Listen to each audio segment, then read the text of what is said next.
Welcome to The Pivot, where we explore the shifts that open new possibilities for how we see, act, and navigate the world. Right now, so much is changing, faster than we can make sense of. It's easy to feel unmoored, caught between an unraveling past and a future that's still, taking shape. But there are those who can already see what's emerging, beyond the noise, beyond the confusion. In each episode, I sit down with visionaries, thinkers, practitioners, and pioneers who are not just imagining the future, but actually living it.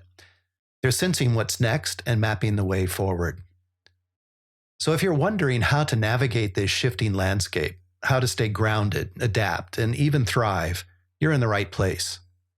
This is not about quick fixes or the 7 steps to be more effective. This is about asking the right questions of yourself, of each other, of life, learning how to make sense of this changing terrain and how to move in it. You don't have to figure it out alone. I've got you covered. This is The Pivot. Welcome. Today, I'm speaking with someone whose journey perfectly illustrates how we navigate the meta crisis that's reshaping our world at every level. I first met Florian when he was working at the Human Rights House headquarters in Oslo, and later had the privilege of working with them as he opened their offices in Geneva and Brussels. We've stayed connected as his career and life have unfolded, through his time as Secretary General of the Swiss Green Party, and now as he's created something entirely different, Progress and Change Action Lab. What makes Florian's trajectory so compelling is how it reveals the kind of pivot our moment requires. He moved from the human rights world in a leadership role to a high visibility political leadership role, and now he's working behind the scenes, supporting organizations navigating what he calls global realignment. So this wasn't stepping away from high impact. In fact, this was recognizing what the meta crisis actually demands. You see, Florian was inspired by something Robert Kennedy said in 1964 during the height of the civil rights movement. He said, "Progress is the nice word we like to use, but change is its motivator, and change has its enemies." These words speak to our current moment, that comfortable approaches aren't enough when the foundations themselves are shifting. I think what makes Florian's perspective unique is his recognition that human rights work isn't separate from the other challenges we're facing. It's actually at the leading edge of what we need to navigate to thrive in this new world. Whether it's the breakdown of institutional trust, the realignment of global power structures, or even the way technology is reshaping human connection, human rights sits at the intersection of all of this. He's recently launched 2 initiatives that demonstrate this. One's the Human Rights Compass. This moves beyond traditional organizational boundaries, creating real collaboration on addressing interconnected challenges. And also the Human Rights Index, which was launched in direct response to the political and social media upheavals we're witnessing right now. You know, what I find most compelling about Florian, it's as someone, and Florian is someone I'm privileged to call both a colleague and a friend, so I know him fairly well. What strikes me is he embodies the elements I explain in the pivot work, the ability to sense what's emerging, to work with uncertainty instead of working against it, and finding new ways or new forms of influence that match the complexity. In a time when many leaders are realizing their old maps no longer match the territory, Florian is someone who's learned to read the terrain of transformation itself, and to see human rights not as one issue among many, but as a compass for navigating the meta crisis. This conversation is for anyone who's sensing that we're not just dealing with individual problems to solve, but with a fundamental transformation that requires entirely new ways of thinking, leading, and creating change. Florian, welcome to The Pivot. I'm really pleased to have you. Our connection has grown over the years. I was trying to think of what year it was in the Human Rights Foundation that we first met in Oslo. It must have been 2013, 14, no? Wow. Yeah. That's amazing. Yeah. I still remember one of our first conversations. We first met. You came to Oslo and we met, and we had this beautiful train ride. Remember, we were up a little bit in the forest. We had this beautiful train ride together, the two non-Norwegians wondering where are we going. And anyway, then we spoke soon after. Bilaterally, I was then traveling in New York and sat down in a dark hotel room with no window, and recently I had to think about that again, because at the time you kind of started by asking me whether I thought that I was a funny guy, whether I thought I had a sense of humor and so on. And then we spoke about that, and I insisted that I think humor is important, especially when you work on human rights. And this was, it must have been 2014, because there was all of the post-Euromaidan realities in Ukraine, so the images of tortured people, and I told you humor is important and so on and so forth. And you then said, yes, but humor can also be a mask. And that really stuck with me, and I had to think about it the other day, because I was reading the recent book about Johnson at number 10, his book over his prime ministership. And in there, the quote is, I had to take it out for today, the quote is that with all of the problems biting him, he could no longer get away with jokes and pirouettes. And I just had this flashback to when we spoke, thinking, that's what he meant. Florian is with humor trying to get away from things and hiding what actually he problems he needs to address. So I had to think back of that. So I think it must have been 2014. Wow, that's amazing. Well, we both have traveled some distance, figuratively and literally. I mean, you're sitting in Cairo. I'm sitting in Lausanne, Switzerland. Yeah. Well, maybe as a way to start, you want to share a little bit about your journey to where you are right now? What would you like to say? Yeah, so I had to.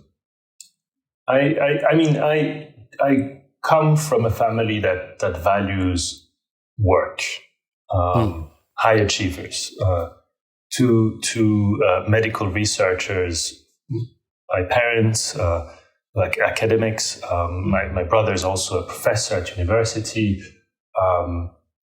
and so we value work. Work is how you judge when you look back whether you have achieved something in life. And so I had to take a massive decision not so long ago, which was that my career could not exist in parallel to my wife's career, because my wife's career would require that we move, physically go and live in different places. So we had to discuss it, and we had to agree, well, Florian, there will be a primary career, and it will be my wife's career in the Swiss diplomatic foreign service. And that was a big shift for me, because suddenly I was valuing in life other things than actually the career path in itself, and had to think, well, what can I do in this reality of having to move every 3-4 years location, and not knowing where we will end up, and not knowing whether it will allow me to maintain activities or not, and hence built up a sort of small advisory group on human rights and climate justice, with the aim of saying, I want to my criteria are that I want to, number one, somehow contribute to, in the moment we're living, to promoting human rights. Number two, I don't think we can do that in just repeating what we have been doing. We need to change the way we are working to actually have an impact. And number three, I want to work with people that I like. So that is my new life journey, is to value the family first, if we wish, and value the people that I want to work with. That's pretty good. And I hear two layers in this, like, so we talk about the pivot, like pivoting away from your own career track to support your wife's career. And then doing still deeper work that matters to you. How's that been? Well, I mean, it's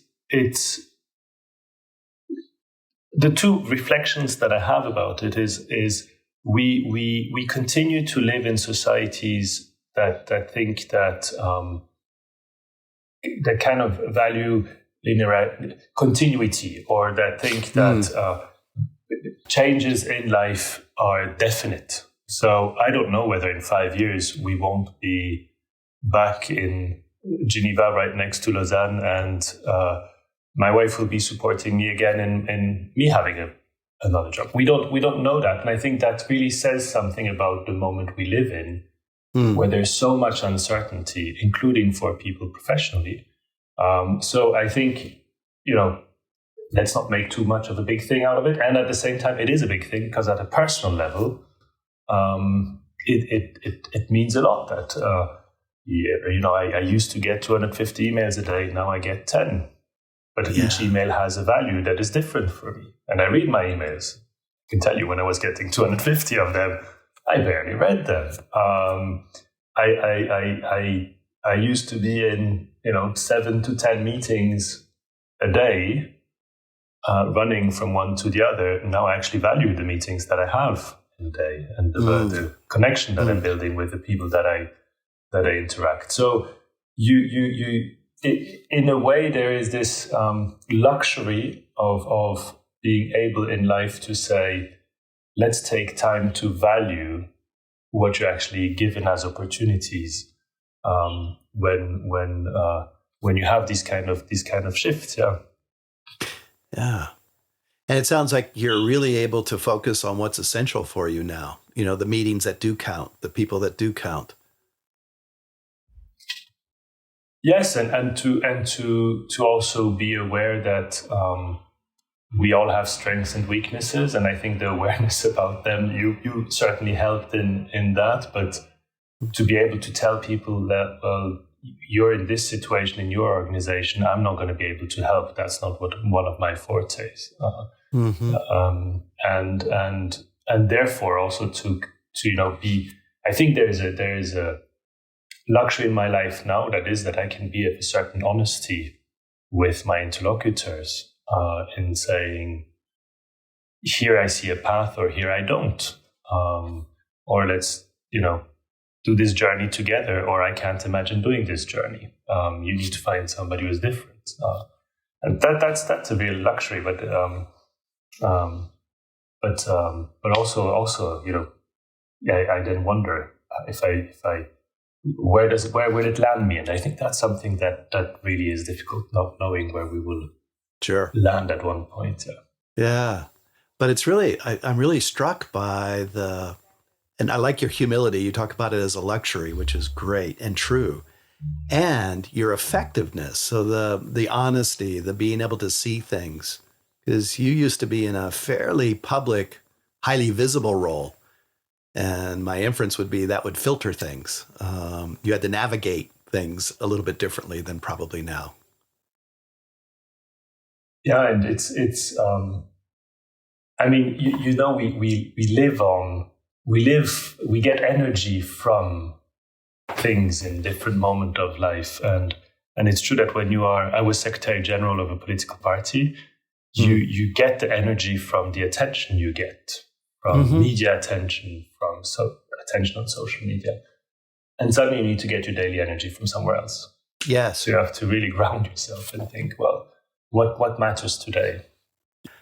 I work with a lot of clients on that grounding idea and where to get nourishment, where to get fed. What are some of the things you had to learn, maybe even just by doing, or how to navigate the big shift that you went through? What is nourishing me now is to think that some of clients, if you wish, that I work with are really busy, human rights CEOs. We can talk about how tough it must be to lead a human rights NGO in this climate right now. And I think, well, if they take an hour in their day to speak with me, that really must mean that we find answers for them together in that moment that are valuable to them, because it is an hour in a packed day. And so I really try to give as much of value, if you want, to that moment of interaction and to what I can build with them from there, and to see these interactions as also breathing moments for them. A moment where you can go somewhere and somebody like me can say, listen, I have been there. I know it's really tough. Yeah. So we understand each other, and you can vent with me. And at the same time, you don't have to have a mask on with me, because you don't have to tell me it will all be okay and so on. I know you probably think in the morning when you wake up, you don't know how you're going to be paying the salaries. You don't know this, you don't know that. And all of that kind of unknown in the moment must be really tough on you. So it's okay to say it. And I have had in the last 2 years, I've had multiple moments where, these individuals who are leading civil society organizations are very visible publicly and self-assured, have to show that they know. We can talk about that also a little bit more, I guess. Have to show that they know, that they have answers, have to lead their staff, open up and say, no, I've never had it this tough. Yeah. I really don't know where I'm going to be tomorrow. And that I value that they do that with me. And I think finding value just in that, yes, thinking this moment of sincerity between two humans who connect like this and giving a space like that, that is, it is actually also a luxury, but it's that's really a valuable moment. Yeah, that's pretty priceless, because I'm finding CEOs, leaders, they are lonely. I mean, that is an isolated place. And like you said, there's so much pressure to have the answers, look confident, have it together, and have a space where they can talk to a trusted colleague, a trusted someone who's been in the trenches that knows. And I like how you said you could actually name the very pain points for them, which immediately creates a bridge. I could see how invaluable that is. And I don't know how it is for you, but I see these CEOs. It's probably the same in the ones you work with that are surrounded by perfection, right? I see them go on LinkedIn. I see them go and look at TED Talks of their colleagues and think, oh, I could not be this good. And so not only is it lonely, but it's also really a small world of competition, but also of this feeling of imperfection on a daily basis from these CEOs. Absolutely. And when, just like what's happening with you, when they can really own it, that idea of I'm not good enough, or I can't measure enough, or there's always a gap that's never filled. It's all there. It seems to be our common experience. Yeah. And this is the interesting point of what we're living, probably since COVID, is how these different sectors of society now more and more look alike. When I go on your website and I go on mine, we're not in the same business, yet we use many similar words, right? The uncertainty, the rapid change, the unforeseeability, and I find it really interesting, because I think that probably before COVID, the distance between a CEO of a multinational and a CEO business and a CEO of a international human rights NGO was way further apart than it is now. They're probably dealing with very similar challenges now. Isn't that interesting? I hadn't thought of that. That's fascinating to me. Maybe say a little bit more about what you're seeing in the NGO space, the human rights space, in light of all these changes. What's your take on things? Yeah.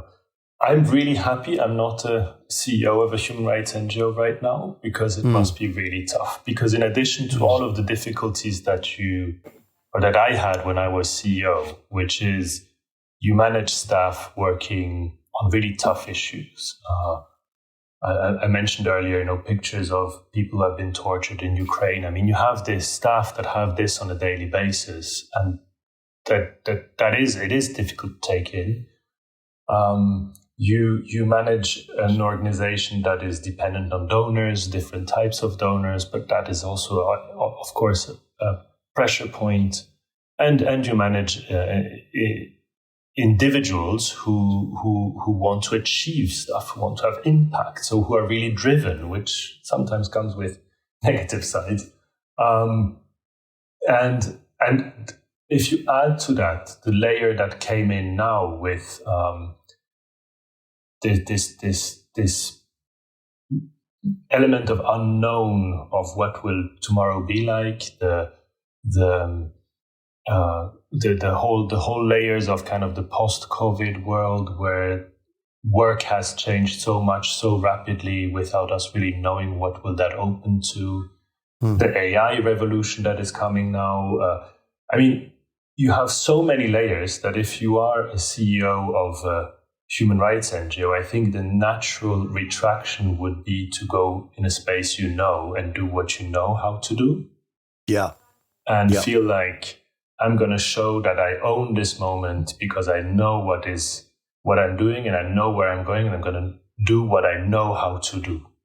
The problem then is, if you do that in this moment, are you responding to the moment? Are you actually having an impact on the moment? And I think my grounding from the moment I knew I was for some time not going to be the leader of an organization anymore, but hopefully advise some, was to say, I want to work with people who say, who admit that this moment is a challenge for multiple reasons, who also say that, who know that if we continue doing the same, we will probably repeat and repeat and repeat, but we can expect a different result, but we won't get a different result. And when I thought then, when was it that, in the human rights world, there was a moment like this, I thought of the civil rights movement. And I began reading quite a lot about the civil rights leaders. And I found this beautiful speech from Robert F. Kennedy in 1964, when he was still Attorney General, in which he, in New York, describes that really we need this civil rights revolution to happen. And we shouldn't underestimate the resistance to it. And resistance within, resistance from outside, the conservative forces. And so he says, we need profound change. But we need to change the way we address the issues. We need to change the way we are going to convince society that it is the moment. And then he has this sentence, which is, the progress we want to achieve, civil rights. Progress is a nice word. It's a nice idea that we do this, but it will only come through change. And change is the motivator of progress. Yet, change has its enemies. And I thought it's really smart of him, because he said, the enemies are not on the progress you're trying to achieve. They're on the change that you're trying to make. That's a big difference, isn't it? I thought that's a big difference. And that's probably right now the real challenge of the human rights movement. It's to realize the values it has, the values that drive human rights. Very few people would tell you that they really truly believe in, lack of equality. They truly believe in racism.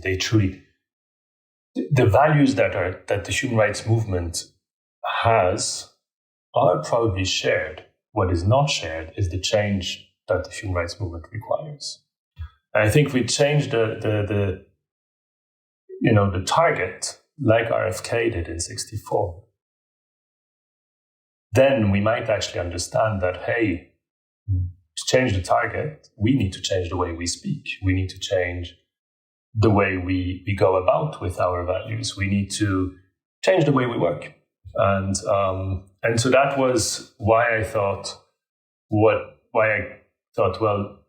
in that case, I need to own it and say, yes, I want the progress that the human rights can bring.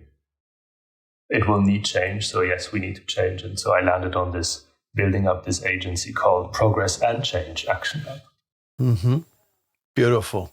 And I love how you've mapped it out. I mean, the humility of, acknowledging the old ways can't work here. Even if it was best practices before, it's not going to work. So there's a shift to, we've got to do something new. And know without blinking, there's going to be resistance. And it's not about the ultimate purpose. One of the things I've found, and I really enjoyed working, the humanitarian effort, you're right. There's no greater compelling need. There's the unifying mission, the values of doing this kind of work. It's irrefutable. And because of that, it's really hard to manage an organization for that. What I've noticed in my work in such cases is often there are undiscussables. There aren't, how to handle conflict because we don't want to upset because the work we're doing is so important and I feel noble in the cause.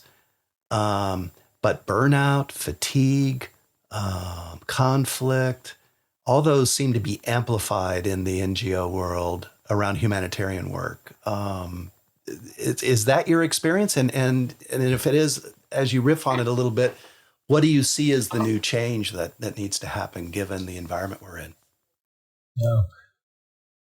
You described it right in the sense that it's quite a unique sector that will permanently be underfunded, and you will always have more demand than what you can answer to. So you're in a sector where you will always have to be selecting and filtering and so on. But also who goes into this sector? And I think this is something that I've learned with our work together, that when we started working together and we were talking about the people I work with, I realized I'm working with angels. But how do you tell an angel that a certain type of behavior is creating difficulties with another angel? How do you tell an angel that mistakes can happen, but we need to learn from them? Because angels typically are not supposed to do any mistakes, right? And so when you I think the kind of what the sector needs to learn is that it stops looking at its delivery of services, its outputs in a way, and starts looking at who creates the sector much more. And all of these very well-intended angels that go in to a room together, but are also highly educated, are here to perform, all have extremely, long built up knowledge that they bring to the scene. Yes. When we put that in a room, I think there probably is nothing worse to manage than that. Because I'm just always thinking of, I've recently had a long engagement with the CEO of an organization in the US that has now been defunded by the State Department and USAID, and they were thinking, well, we really need to change what we do. And then the CEO was speaking about the resistance that he's seeing in his organization, what to do, how to address them, and was only speaking at the delivery level. And but the angels that he had in the room with him were really challenged at the core, because they were only doing good, and from one day to another, they were suddenly called the devils. Wow.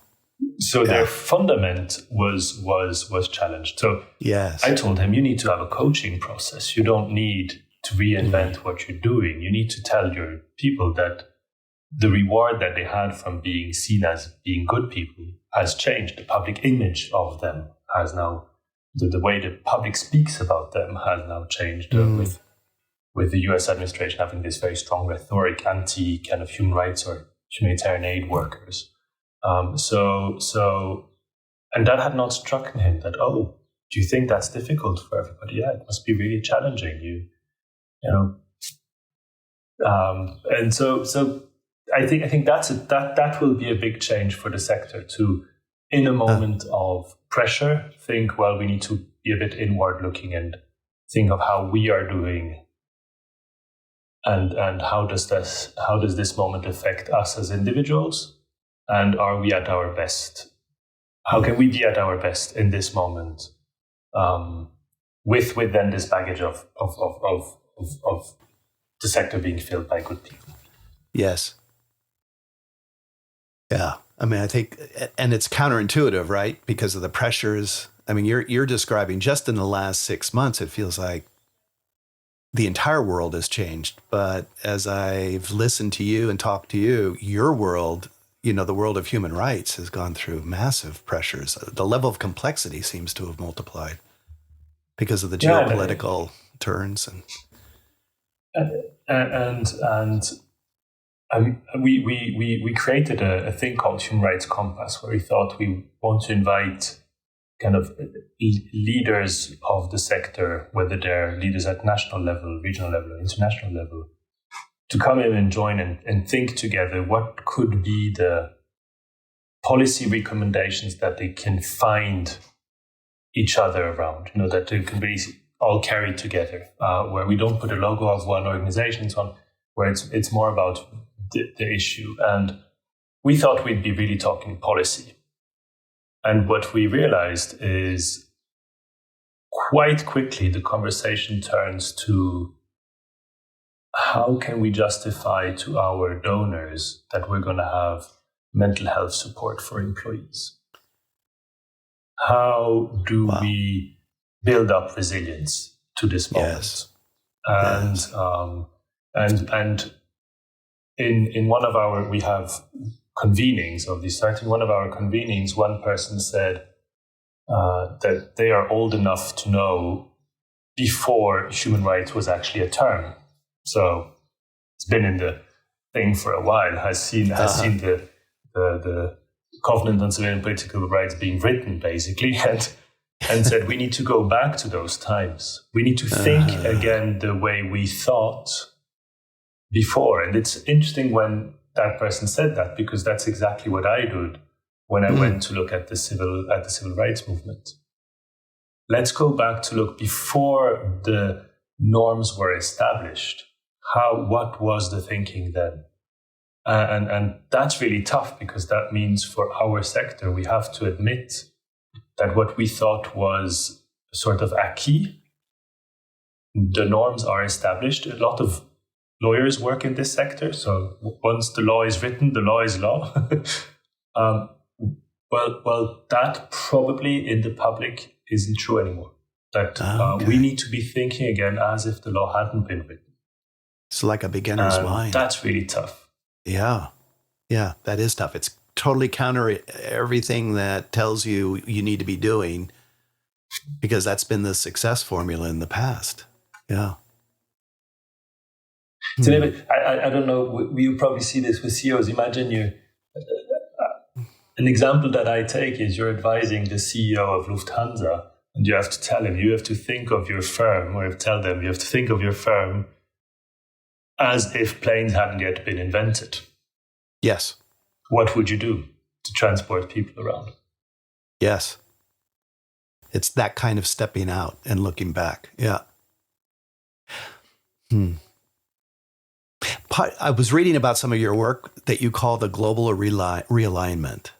And when I saw it, what immediately sparked is, what are you seeing that maybe others aren't? Because that's also, I find, in the work with the pivot and the shift to bringing along your knowledge and experience, but being open to new, like what you just said. But also the sense making and the map making as the territory is changing. I mean, literally, since you and I started talking about doing this podcast, the world has changed. So with this speed of change, I'm curious, what are you seeing that others may not be seeing? With this global realignment is a term that came up in this experience of human rights compass. And I think what we have been doing there is more to ask questions that maybe others don't dare asking. This typically, it's not only going back to basics, it's really, we need to fundamentally reinvent how we work. And you in the pivot, you also use this compass as an image, right? And I think this speaks to this moment, meaning we are living a moment in geopolitics where it's a little bit like if the compass had lost the north. Yes. And it's swindling, it's turning around. So rather than trying to look where is the compass showing the north, I think we have to be asking ourselves, are we holding it right? Do we need to hold it differently? Do we need to look at it differently? Do we need to learn to read the compass anew? Maybe we don't know how to read it anymore. And I think what we in our sector underestimate is that many of the smart angels that come to work in human rights or humanitarian aid are people who don't get their reward from the amount of money they have, aren't rewarded because they have a luxury car or luxury home. The reward that they get is a sort of social recognition. I often had this feeling that when I'd be at a dinner at somebody's place, dinner at home, well, I had a bunch of stories I could tell. I could entertain the whole night with stories that are often a little bit more interesting than those that a bank employee can tell. But the bank employee will have a nicer dinner table than I have and have other values in things to value in life. And so this social recognition that you build up because you're in this sector, that has now disappeared. Okay. In so many places of the world, you are labeled as an enemy of the people. You are labeled as a representative of interest from abroad, whatever that means. You are labeled negatively where just 20 years ago, you'd be labeled positively. Fascinating. And that really is a shift that I worry about, because I then wonder, where will these people find recognition? Yes. Where will they feel, I'm feeling good about what I'm doing? Yes. And what will bring that to them? And if nothing does bring it to them, will they be able to remain angels? I'm not sure. Uh-huh. It's a great question to work with. I mean, I don't know if you saw it, but I wrote and often talk about let the questions work you. Like, don't be too quick to answer. In fact, I think we've actually worked on that together. Don't be too quick to answer. But that question is, an important one to hold. And I like the image that you give of, let's look at how we're holding the compass. How are we holding the issues? You're in a world, we're all dealing with complexity, but human rights, the issues are automatically complex and systemic. So how do you navigate, what comes to mind is this polarity or tension between urgency and then complexity, like you've got to move or you've got to do something. I remember when you were more on the front lines, when someone was arrested or at risk and you needed to move quickly. And yet there's so much complexity, so much systems. And my guess is the work you've been doing, you probably know how to navigate this better than many, because that's been your environment for so long. Yeah, what are your thoughts on that?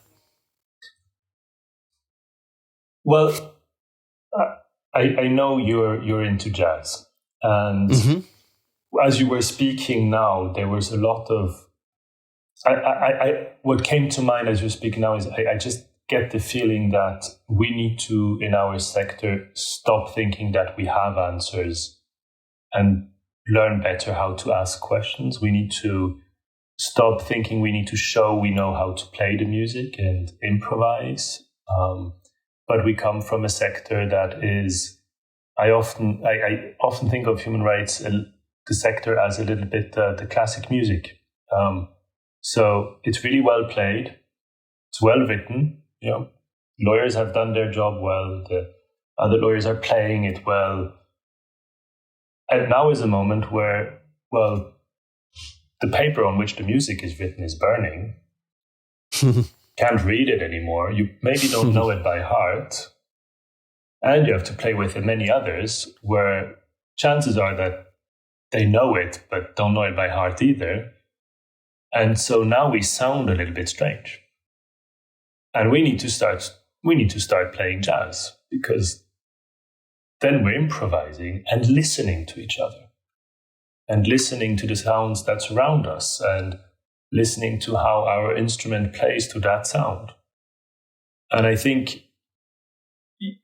I just get this impression that we are still trying to say, no, don't worry. I know how this will work.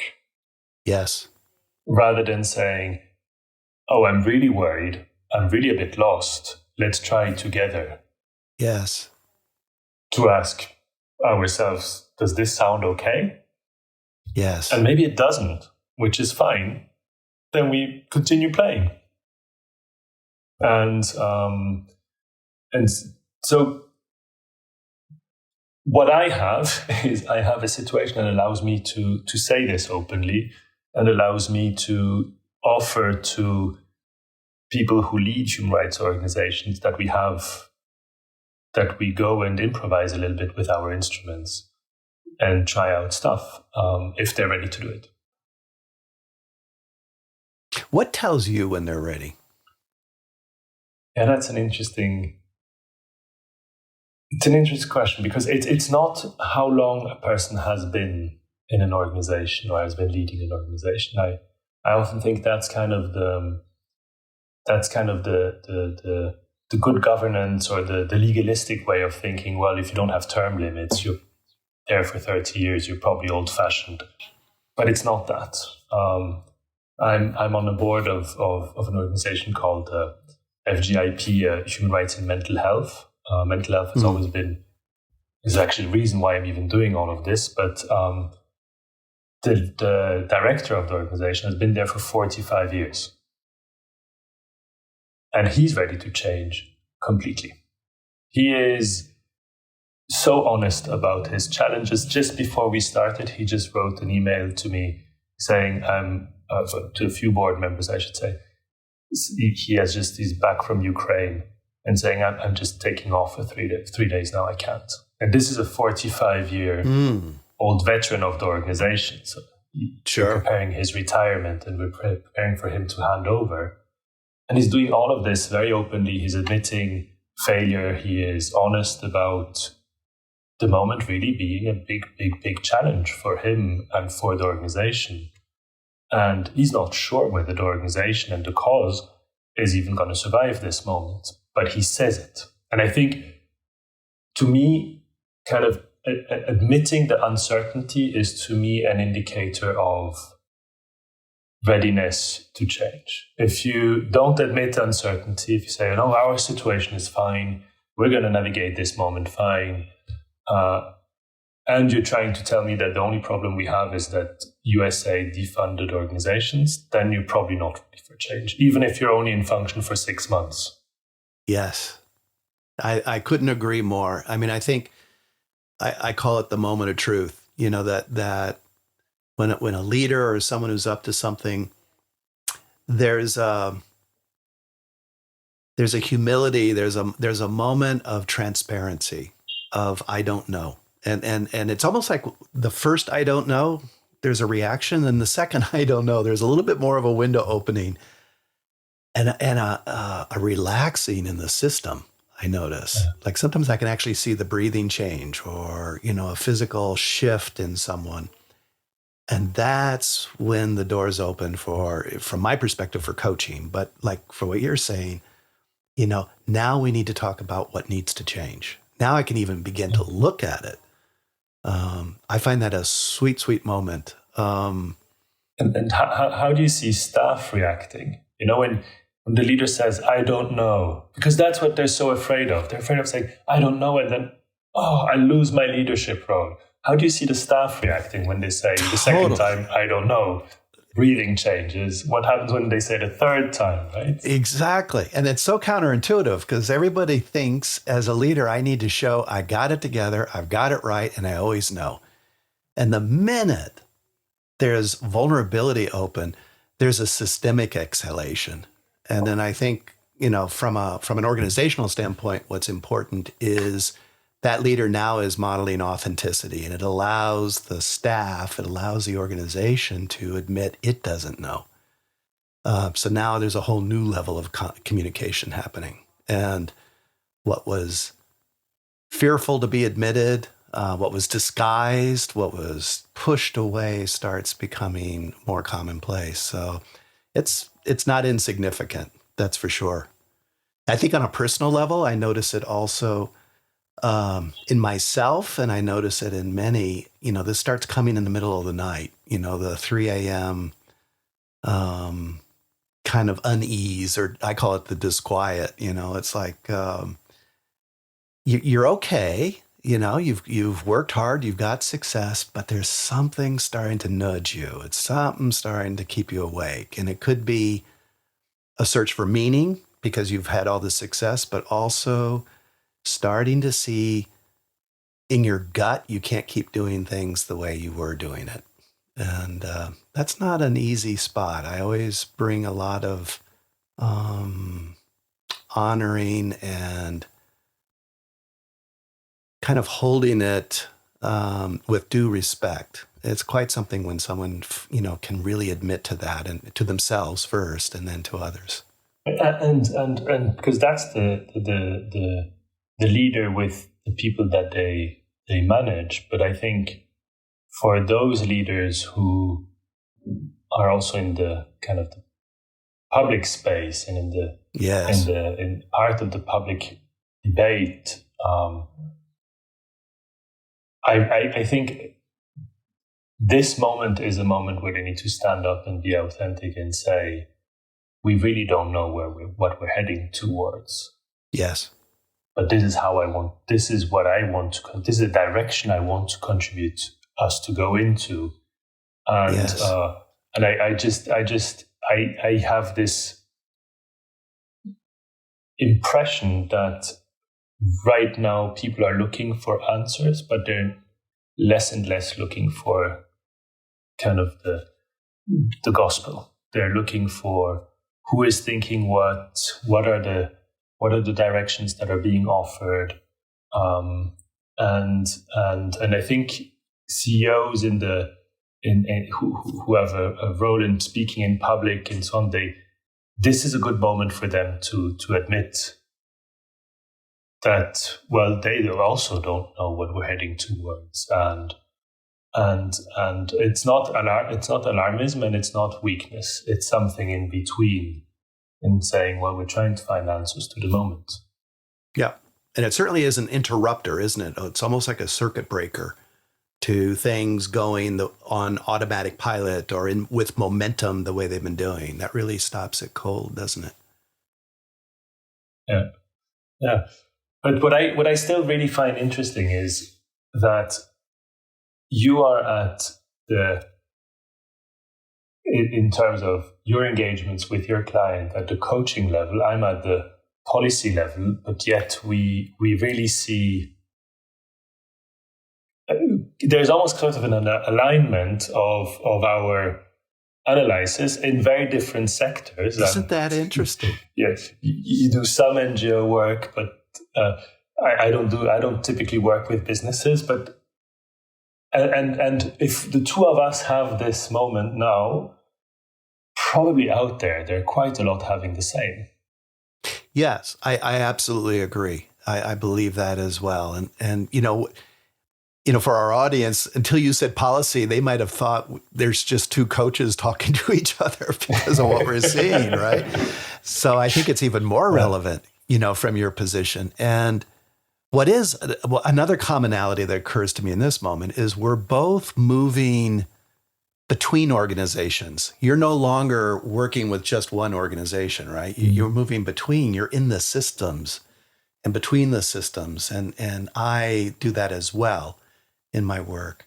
I'm curious, what are you seeing becomes possible working that way, like in these spaces of betweenness or not being locked into one cultural organization? What becomes possible for the human rights world, and then for you and your own effectiveness and satisfaction? Well, I think one thing that it allows is authenticity, because there is nothing institutional holding me back from being authentic in what I'm seeing or sharing an impression, checking facts, checking in with the partners that I have, whether I'm seeing something that they might be interested in, and so I think that's one thing. But also what I realize is that I'm less and less different from the typical person who works for an NGO, because with COVID, with everything happening, with where do you find your social recognition, people have also reconnected more with their families, give more value to that. Yes. Reconnected more with their friends. And they don't necessarily want to be in headquarters anymore. They want to live in a nice place that gives them comfort, that gives them the recognition that they need. And hence, they don't want to be in these boundaries of an institution. They want to work and contribute to the institution, but with less of the boundaries. And I think, in a way, I am probably working in a quite typical way for how people will work in human rights organizations in the coming years. Because one thing that a human rights organization can give to people to turn to it is to say, well, we really want to allow you finding value in the way you work and where you work from, in addition to finding value in the work you actually do. And so to allow people to work from home, to allow people to work from places that are remote because it gives them more comfort, is probably something that will happen more and more. And I hope that then allows for them also to be more authentic. Right? Yes. It's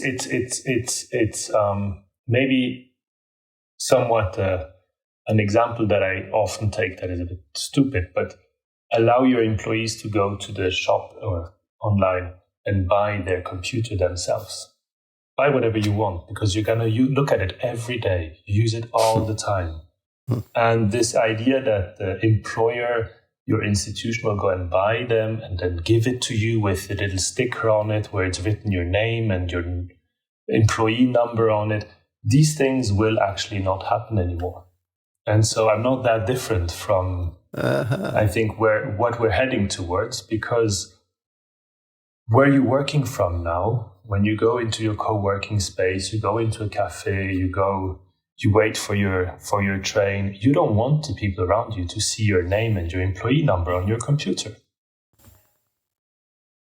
You want them to see what sticker you put on your computer. That's right. Put a sticker, That's your right. background picture, which might be your dog, your cat, your horse, your wife, your husband, your child. Yeah. Or you want them to see what you want to show that gives you comfort and that gives you the social recognition that you're looking for. So I in a way, therefore, I don't feel that different. And I think one thing of the change that finds resistance is that we need to be listening much more in the human rights world, to the individuals that come to it and to how they want to work, and to find ways where basically the organization adapts to the individual rather than the individual to the organization. And I'll just finish with one example.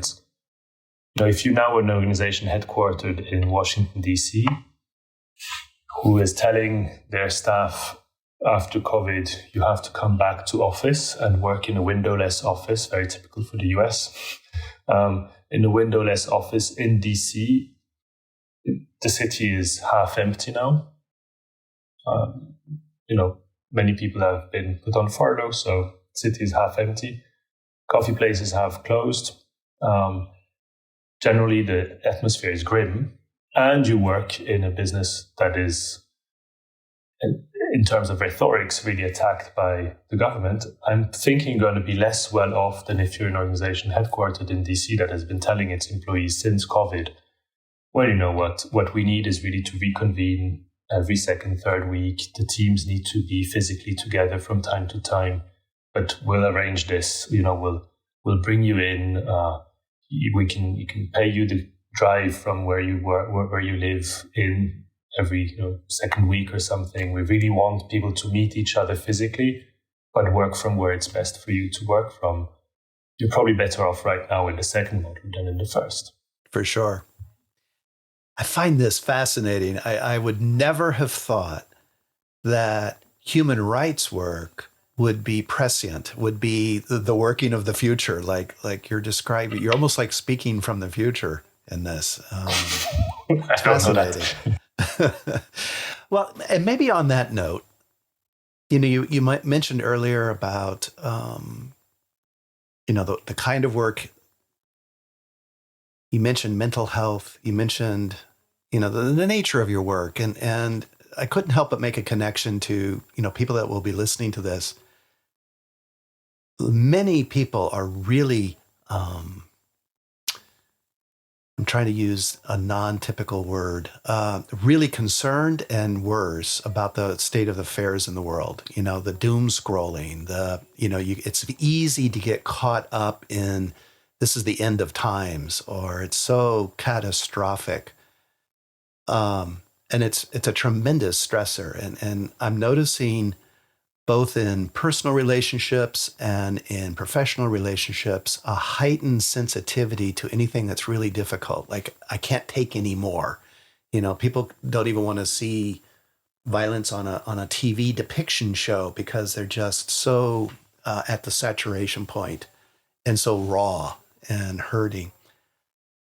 You've been in this business, and we opened the conversation about humor. And how does someone who works, the very purpose, the very mission of that work is putting them front and center into the worst of human suffering and actions? How do you navigate? How do you not go to catastrophic thinking or hopelessness? What would you say to someone who isn't in your world but is starting to feel, the stress and the trauma of all these changes? Yeah, well, first, I think this is really to the core of what I'm trying to do with the organizations that partner with us, and saying we need to recognize that this is really a challenging moment. And when I was Secretary General of the Greens, I remember this very well, that one day I gave a tour of the Parliament to a group of 12, 13-year-old kids coming with their school. And we do this very typically and meet different political parties. I mean, we're in Switzerland, so the political atmosphere is also maybe different from other countries, and the access to politicians is very easy. And then after 15, 20 minutes, I kind of explain, how does it work and so on. One young girl looks at me and says, "Yeah, I'm so sad all of this won't exist anymore soon." Then I was a bit struck. "What do you mean?" And she's saying, "Well, I mean, it will all burn. I mean, we're all going to be dead." Thinking of the climate crisis. And I then had to sit down with her and really tell her, listen, I mean, I believe we can address the climate crisis. That's why I was Green Secretary General. I think we should do more about it. Yes and yes. But you need to know we're not going to burn. And for her, it was really, really personal. of course, there's nothing new that young kids or young teenagers have the feeling there's no future.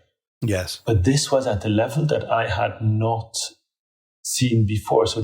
And I never believed in this expression of climate anxiety before meeting that young girl, where it was like, well, she's beyond anxious. It's basically almost a way of waiting for death through the climate crisis with certainty that she will die of it. Yes. And this idea of we're all going to burn.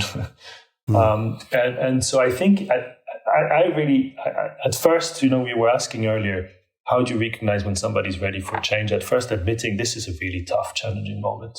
Yeah. We need to admit that. And there's a multiplicity of challenges that we are used to each one of them, but individually.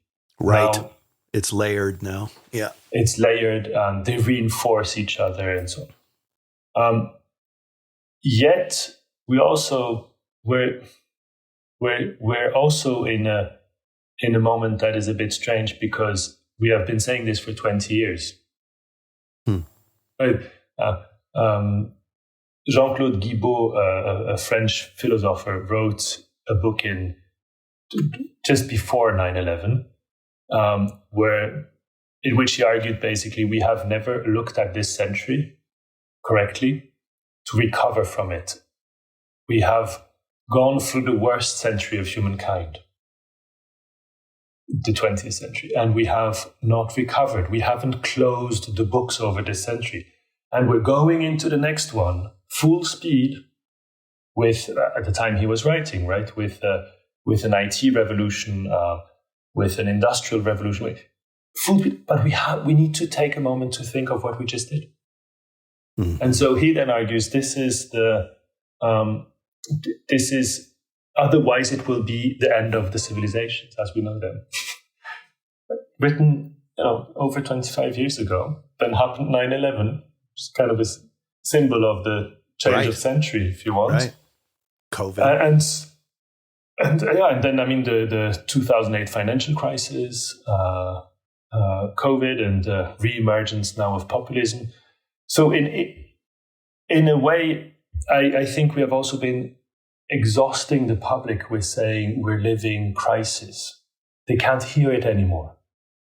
Yet it's really true, right? So when you ask how do you deal with it, I think part of the public is just exhausted of it and then turns to people who have easy solutions or to pretend to have easy solutions. I will fix the war in Ukraine in one day. I would like that to happen.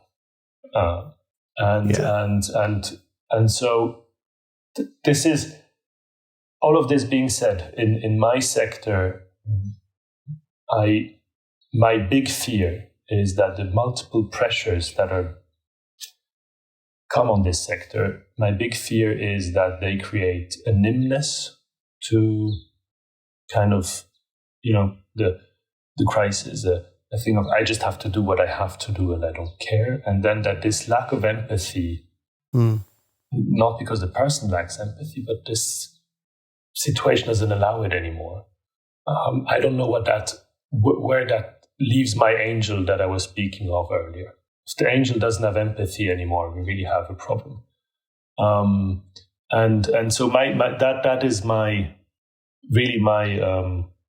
fear is that we, if I can say, come out of crisis, but that we come out on the other side of the street with a sector where the people that work in it have really changed, the humans that make the sector changed, and that they become a little bit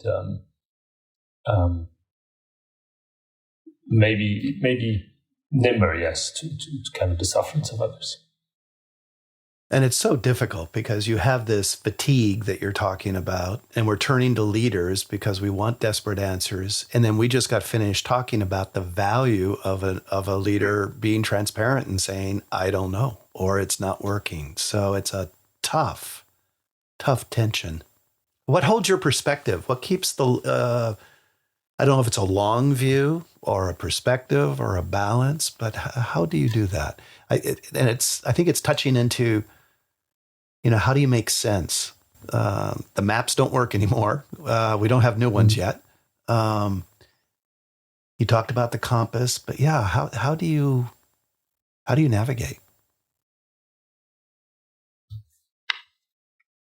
Well, what I think this moment allows us is that those individuals who don't think they themselves have all of the answers will need to find others to find answers, right? Mm-hmm. So I think this moment allows us to kind of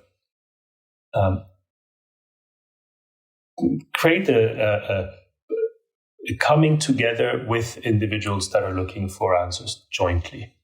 And I like to think that the crisis, this multi-layer crisis, helps me in making sure that I don't work with people who have all of the answers themselves alone anymore, because they don't need me. They don't need to turn to me. So I'm safe from them.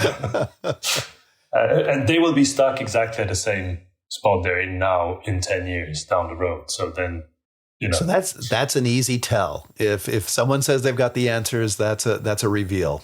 Yeah. In this moment, that's a reveal. So the opportunity here is to say to everybody who says, "Oh, great idea. I haven't thought of that before. Can we talk more about it?" Yes, we can. That's the opening. Your face lights up. It's great. and so that is one. And the other one is we will awake in maybe end of 2030 in realizing that the decade we're in right now will be a decade of regression.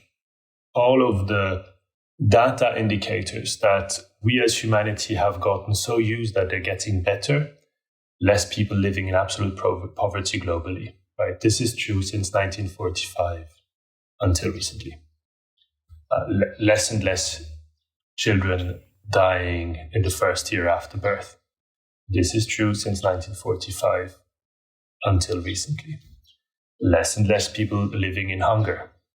This is true since 1945 until recently. And I think there will, I kind of hope in a way that we steer towards having an awakening moment in view of the next decade, where we realize, well, this is what happens if we let it slide.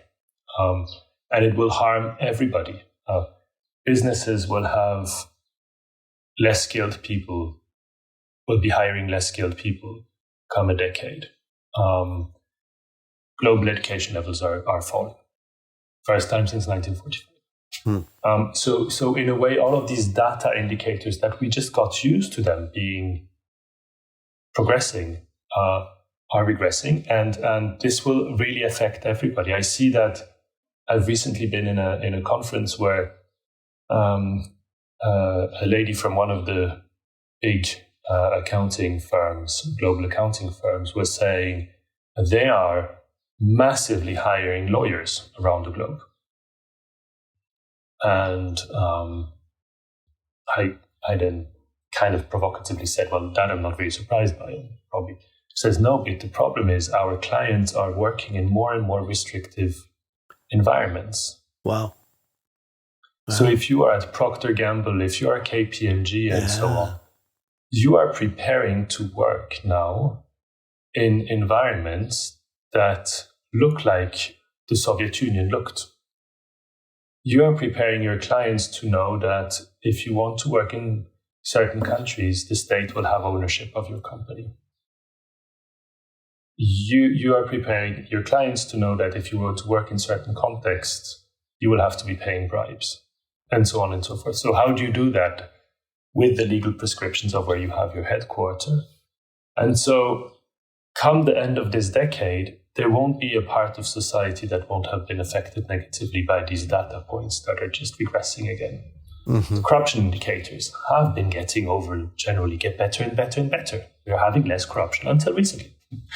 And this will affect not just the enjoyment of human rights by individuals. It won't be a global south, global north thing. It will actually be a unifying moment of every part of society, everywhere, is suffering of the consequences of what it means when these data points regress. That I just looked at data points to obviously real lives. And that I hope creates, that is kind of what I hope helps us build what we need in the next decade, because we lost a decade, basically. Humanity, we're in the middle of it, we're in 2025, but I think given how the situation is, we know we lost this decade. And we'll have a black hole. This is going to be the black hole decade. What do we do with the next one is really the question. That's the key. Going back to jazz, I forgot who it was, but it was a hornblower that was asked if he ever blew a wrong note. And he laughed, said, of course, but it's the next note that counts. It's how you get back up from the wrong notes that matters, right? Well, and you spoke of, I wonder if this coming together, this unification, that might allow for the integration that the author you spoke of 20 years ago said we needed. You know, we never overcame, we never integrated the learning, we never processed even what we just went through. And, you know, I know in human development, that phase of integration is critical for new behavior, new learning, new direction. And as a society, we need it too. I'm drawn into what you've been pointing to. On a personal level, given all this complexity, do you have any best practices around your own sense making? Like how do you not get drawn into one perspective or an echo chamber or pulled off course? Like what are you doing these days to navigate? So, I mean, you remember that I'm not a very good meditator. I do remember that. So I had to, because I found value in the idea that you stop and just listen to yourself and to your breathing. But I kind of couldn't physically transform that. I couldn't sit like that. I had to be moving. I remember. And so what I did is I started playing saxophone. No kidding. I didn't know that, Florian. Yeah. So it's a breathing exercise. Sure. It's a connection exercise. And I have to say, I think that has really, really helped me in moments where I feel, you know, we always say, well, I'm feeling down, but there are also moments where you feel a bit hyperactive and when you kind of go in all possible directions and you're opening that many doors that you don't know what to do with them anymore. That's also a good moment to kind of sit down and think a little bit. And so that's what I do with my saxophone quite a lot.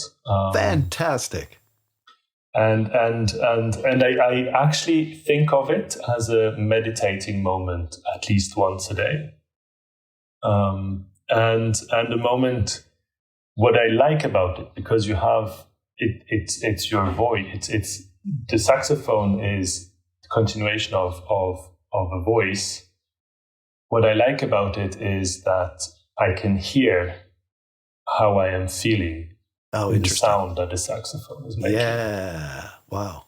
And usually it confirms my state of mind. So when I'm a bit anxious and I'm playing saxophone, the saxophone immediately tells me you're anxious today, and you're only getting worse at it because the anxiety. But it really, that is one, and you know, besides family, and I have a 3-year-old who has lots of fun and lots of challenge. I've gone back to reading more of the classic literature and kind of walking back a few years in what I'm reading and the time I'm reading about, which I think gives a little bit of a longer perspective of the crisis that we are in, but also that humanity has had challenging moments and has often been able to overcome them. But but to get away of this immediacy, this instinct we have with social media of always living in the moment, and take a bit of a breath and take a bit of a distance to today. I think that, and I'm not speaking about history books and so on. I just try to say, I love what is being published in 2025. Karine Thuil, a contemporary French author, is one that offers insight into personalities and into today's personalities like no other author I think right now that I am reading. She has this ability of describing the people who compose today's world uniquely, but at the same time, it's also really important to go backwards and for me to kind of, get a bit of a distance to 2025. And there's been reckoning before, there has been moments where, Woodrow Wilson basically had to say, okay, we're in deep shit if we continue doing by the way we're doing. Let's really do it differently. And that was a global kind of reckoning. This cannot continue like this. Yeah. And that can happen again. It won't come right now from Donald Trump, most probably, except if he surprises us. But it will happen again. Yes. Who, from where, from whom? Is it a political leader? Is it a business leader? That we don't know, but that's what really gives me hope is business will be so affected by this decade that it will need to step up and say, actually, we have an interest in good governance. We have an interest in the rule of law. And suddenly it will reveal that what happens when business leaders get interested in where society goes rather than just interests of shareholders or their own interests. Because business leaders are usually very impressive people. They're building up empires. And if they begin contributing to rule of law and to good governance, that will be a step up for humanity. Indeed.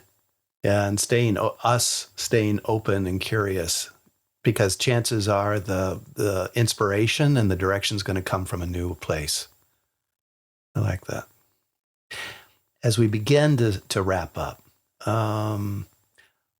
when you get quiet, maybe that moment after playing the sax, what are the whispers you're hearing from the future? What's pulling you forward? Either a concern, a hope, an interest, a passion? What are the whispers? It's difficult because the brain says it really doesn't look good. Perspectives. I really also worry about how people will do. And I think there is a sort of recognition of the importance of mental health right now, but I'm not sure people are actually turning to get the kind of support, conversations, coaching that they need. I think there's still a lot of kind of stigma and taboo around it that prevent people from doing that. And at the same time, the whisper of the future that I'm getting is that we are really equipped to deal with all of this and to come together.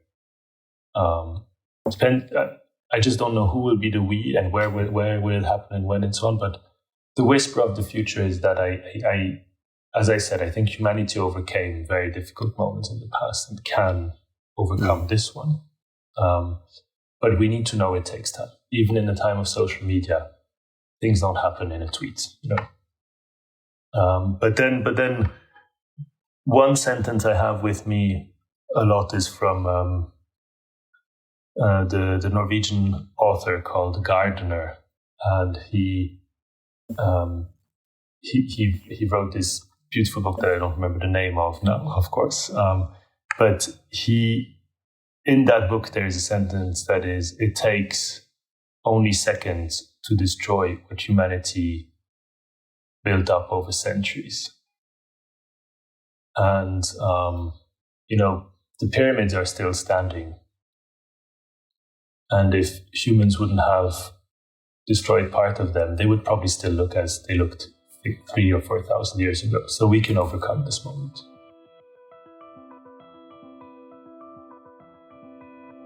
I really found talking to Florian inspiring and energizing. I always know I'm in a good space with someone when the time passes. I think we spoke for an hour and a half, and I had no clue of that. I was so engaged.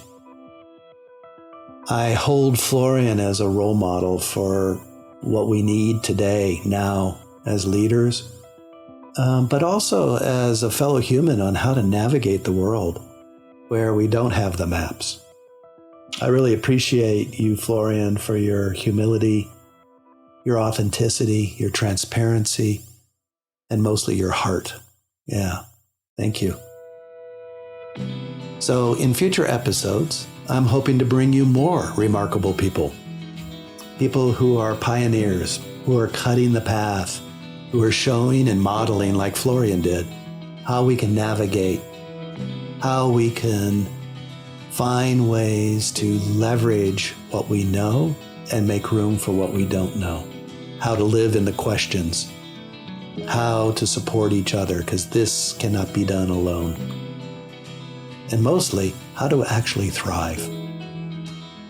So for now, I continue to invite you to sit with this question.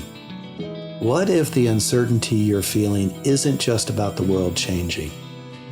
What if it's also about you being ready to pivot? What if, like Michelangelo's David, your next evolution is already within you, waiting to be revealed? Until next time, this is Dave Schoaf. This is The Pivot. Go well.